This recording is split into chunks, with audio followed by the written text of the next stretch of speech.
Have you ever walked away from an interaction feeling like something was taken from you? Not your wallet, not your time, but your power. As if somewhere in that exchange, despite all your efforts, you ended up feeling smaller. I've seen it happen countless times, and I've certainly felt it myself. You're in a conversation, maybe an argument, or you're just trying to get someone's attention. You pull out all the stops, you explain, you argue your point, you try to charm, to impress, to win with words. But the more you talk, the more you chase, the more you try to convince, the more you feel like your energy is draining away, and paradoxically, the other person seems to grow stronger, less moved.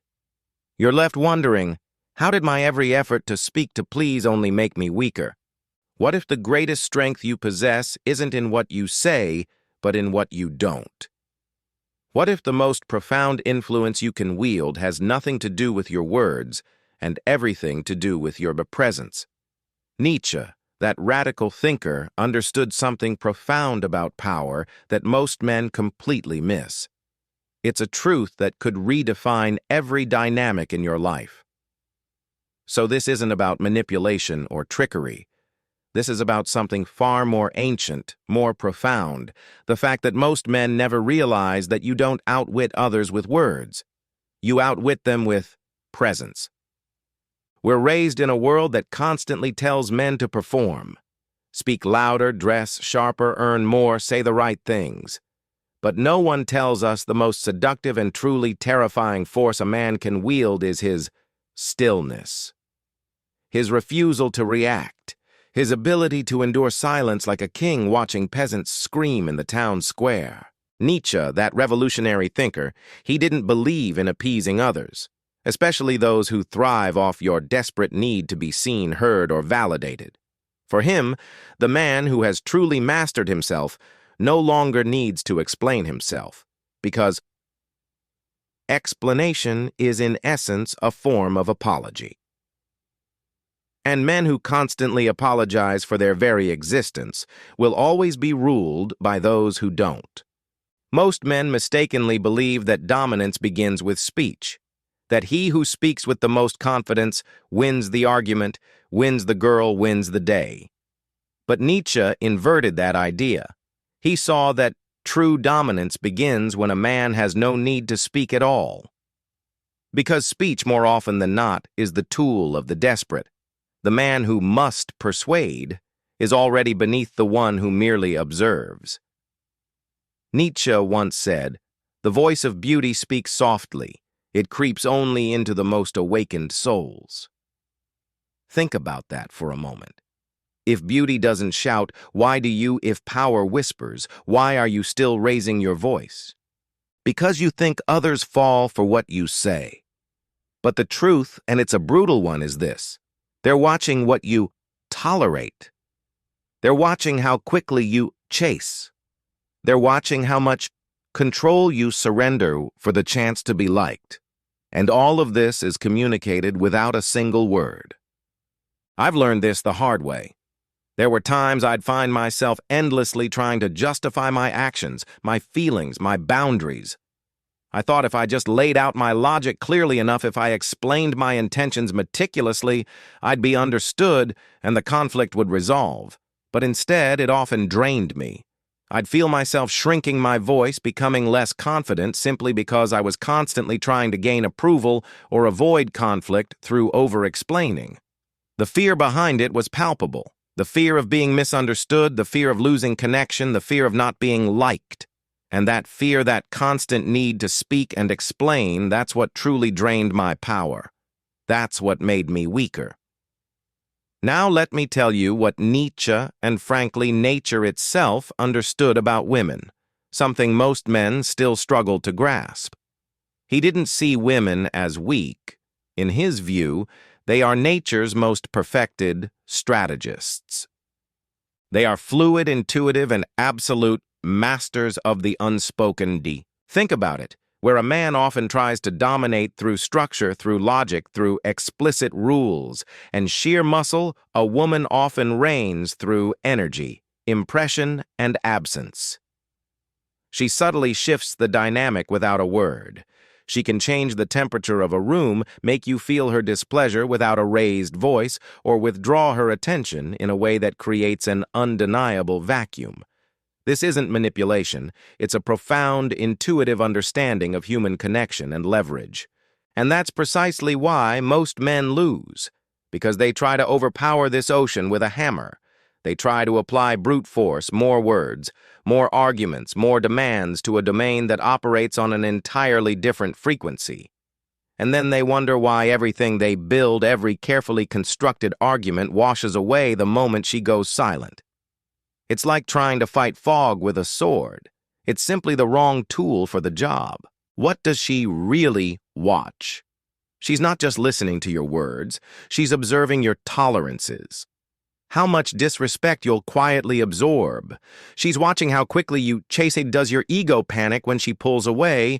And crucially, she's seeing how much control you surrender. For the chance to be liked, for a moment of peace, for an ounce of validation.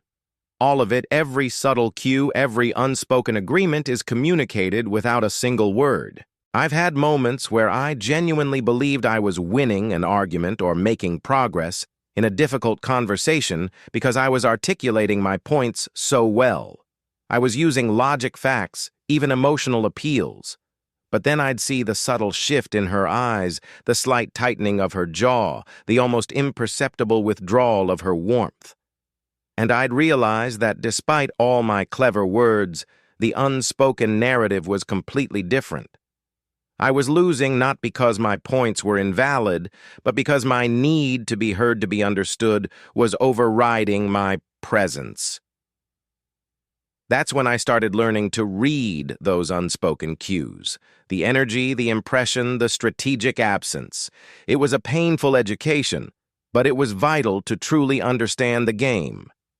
You want to truly outsmart an interaction. You want to gain that elusive power. Then you must first outgrow the boy inside you. That part of you that still desperately wants to be liked. The one who panics when someone pulls away, who can't stand silence, who texts when they ignore you, who gets angry when they disrespect you, who debates endlessly to prove his worth. That boy, my friends, is food for chaos. He's predictable, and predictably he loses. A man, a true Nietzschean man, does not explain, he does not complain, and he does not chase. He simply withdraws. This isn't withdrawal as punishment, mind you. This isn't some petty game to get a reaction. This is withdrawal as principle. It's a calm, intentional, almost inexplicable silence.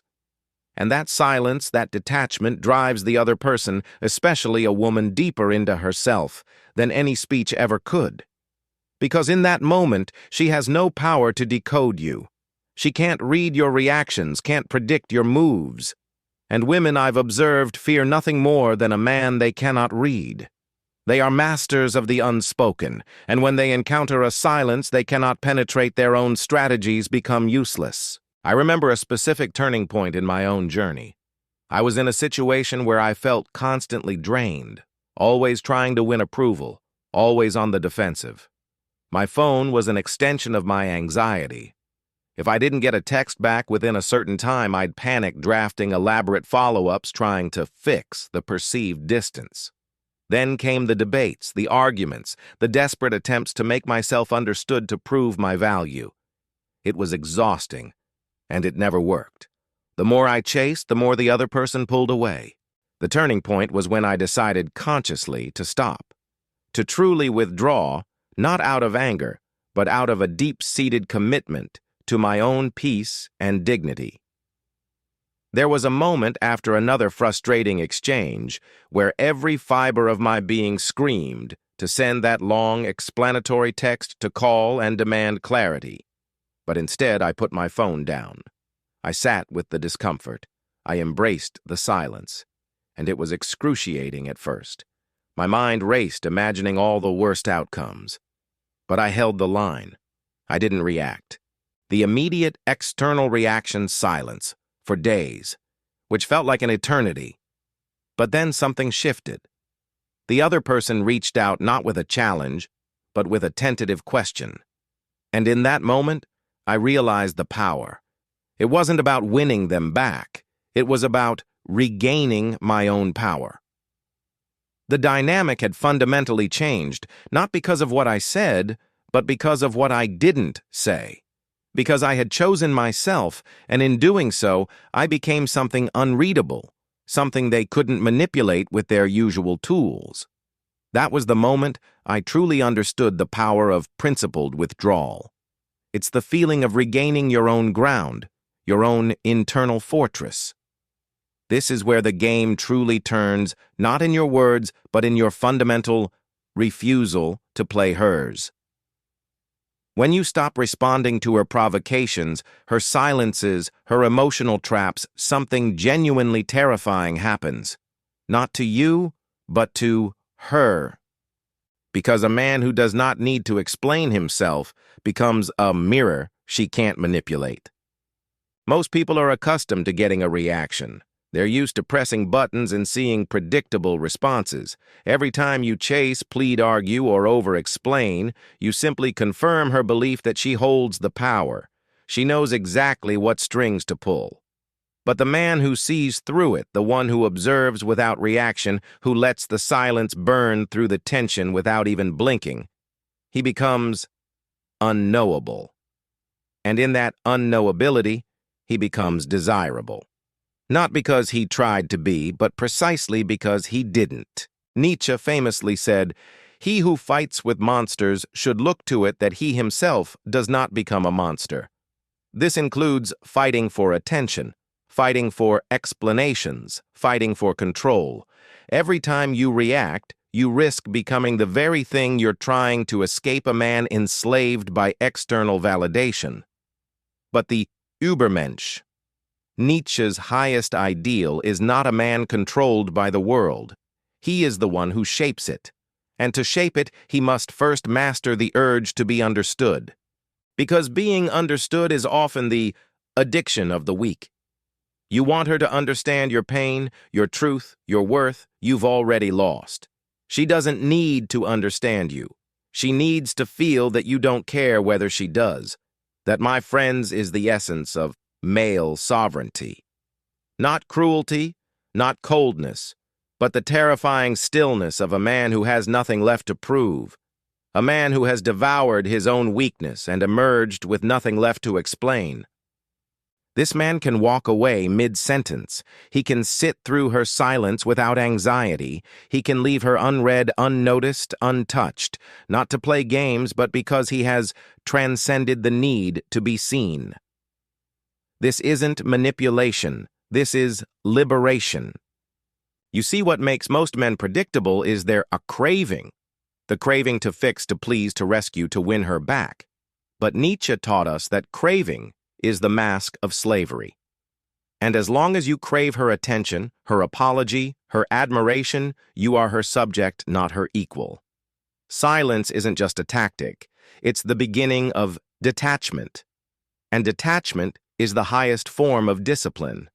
Imagine the strength it takes to watch her leave and say nothing, to hear an insult and stay unmoved, to witness her testing your limits and not even blink.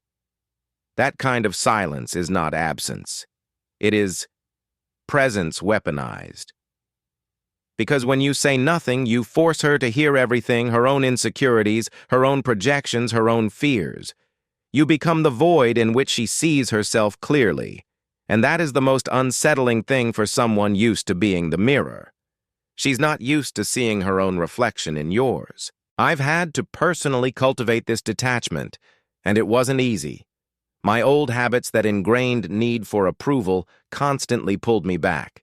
I remember trying to apply this silent approach, but internally, my mind would be racing, crafting comebacks, analyzing every possible meaning of her silence.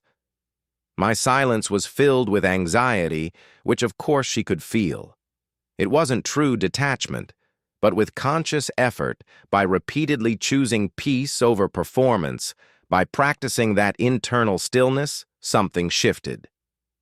I started to genuinely not need a specific outcome. I could stand firm in my truth without needing her validation to confirm it. And when that happened, when my silence truly came from a place of peace and clarity, from the unshakable sense that I didn't bend for approval, that's when I felt what it was like to truly need nothing. And that paradoxically made me powerful. Now this leads us to the fundamental challenge for the modern man: you must rewire everything you were taught. Society tells you to be soft, expressive, endlessly communicative, even when you're being torn apart inside. But real masculine strength is often quiet, not because it's weak, but because it understands that words are often traps. The more you speak, the more you reveal. The more you react, the more you are owned. So what does this mean for you? It means you must unlearn the compulsion to explain yourself, to fix her feelings, to win her approval. Instead, you must become the mountain, still silent, immovable, a presence so calm it terrifies, a gaze so steady it exposes, a soul so anchored it cannot be manipulated. Now watch what happens when you truly embody that mountain. At first, she'll resist. She'll test harder. She'll accuse you of arrogance, of coldness, of being emotionally unavailable. But understand this: those aren't insults. They are confessions. Confessions that her usual weapons no longer work. Confessions that your silence has become the mirror she cannot manipulate. And soon she starts to talk, not to provoke, but to understand. Because the man who doesn't need her attention becomes the only one whose attention she truly craves. And that's not a game. That's nature. When you become unshakable, unpredictable, and undemanding, something ancient in her reawakens. It's not fear, it's not admiration, it's instinct. Because deep down, a woman knows when she's in the presence of a man who does not chase, does not flinch, does not seek comfort in her approval. A man who chooses her not out of need, but out of complete freedom. And that choice, when it comes from silence, from sovereignty, from self-mastery, is the most seductive force in the world. Not because it begs to be accepted, but because it doesn't care if it is. This is the level Nietzsche wanted men to reach.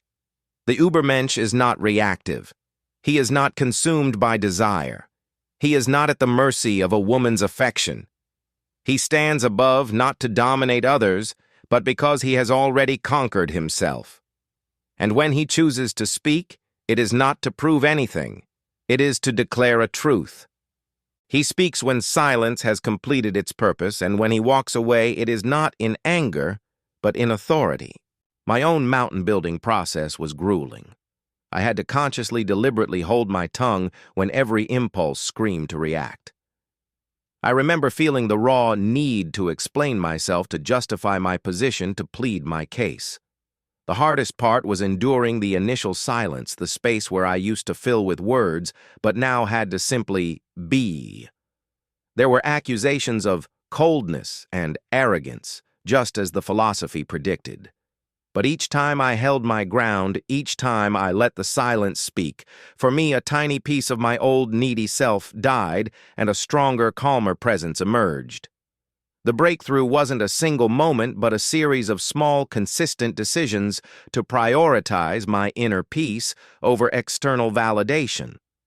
And as my own reactions became less predictable, I watched almost dispassionately as the dynamics in my relationships fundamentally shifted. It's like learning a new language, where silence is the most powerful word. Now we reach the edge of everything, the final test. Because silence isn't enough if you still use it to be seen. Power isn't real if it's still performative, and dominance isn't true if it requires an audience. So I ask you, can you walk through this life without ever needing to prove you're right? Can you love her without needing to be loved back? Can you lose her without losing yourself? That is the final ascent.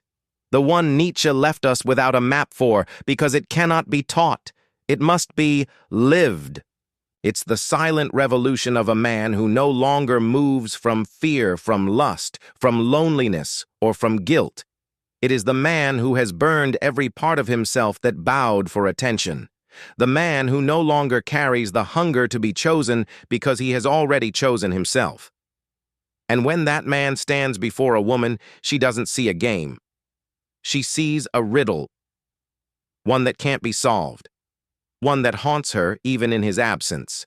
This is the silence that outsmarts. Not because it manipulates, but because it transforms. It is the silence of the man who has nothing to hide, nothing to chase, nothing to fear. The silence of a man who could speak but chooses not to. A man who could beg but would rather bleed.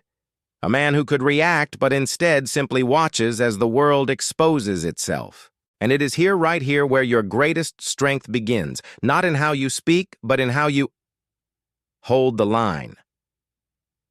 In how you let her come and go without moving your center. In how you refuse to be baited, explained, or drawn into performance. You no longer need to be the loudest. You just need to be the last man standing. And the one who stands without words, without threats, without theatrics, is the one who leaves the deepest mark.